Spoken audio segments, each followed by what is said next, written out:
വഖഫ് ബില്ലിന് സംയുക്ത പാർലമെന്ററി സമിതി അംഗീകാരം നൽകി 14 ഭേദഗതികൾ അംഗീകരിച്ചുവെന്ന് അധ്യക്ഷൻ ജഗദംബിക പാൽ വ്യക്തമാക്കി. പ്രതിപക്ഷ ഭേദഗതികൾ വോട്ടിനിട്ട് തള്ളുകയും ചെയ്തു. ബസന്താണ് വിവരങ്ങൾ നൽകിയത്. ബസന്ത്, ജോയിന്റ് പാർലമെന്ററി കമ്മിറ്റിയുടെ തീരുമാനം എന്താണ് ഭേദഗതികൾ സംബന്ധിച്ചൊക്കെ?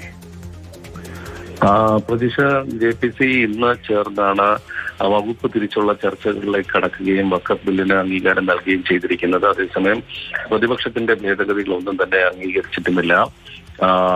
44 ഔദ്യോഗിക ഭേദഗതികൾ ഉണ്ടായിരുന്നെങ്കിലും 14 എണ്ണമാണ് അംഗീകരിച്ചതെന്ന് ചെയർമാൻ ജഗദംബിക പാൽ വ്യക്തമാക്കി.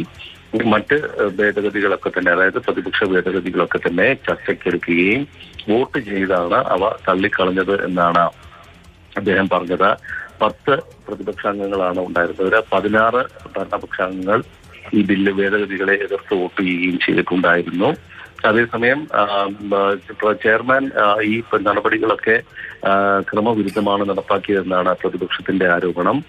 നേരത്തെ തയ്യാറാക്കിയ അജണ്ട പ്രകാരമാണ് കാര്യങ്ങൾ നീങ്ങിയത്. പ്രതിപക്ഷാംഗങ്ങളെ സംസാരിക്കാൻ അനുവദിച്ചില്ല, ചട്ടങ്ങളും നടപടിക്രമങ്ങളും പാലിച്ചില്ല എന്ന് കല്യാൺ ബാനർജി പറഞ്ഞു. മാത്രമല്ല, ഭേദഗതികൾ വോട്ടിലിട്ട് പാസ്സാക്കുക മാത്രമാണ് ചെയ്തത്. ഞങ്ങളുടെ ഭേദഗതികളൊക്കെ തന്നെ അംഗീകരിക്കാനും തയ്യാറായിട്ടില്ല. നടപടിക്രമങ്ങൾ വെറും തട്ടിപ്പായിരുന്നു എന്നാണ് ഇപ്പോൾ പ്രതിപക്ഷത്തിന്റെ ആരോപണം.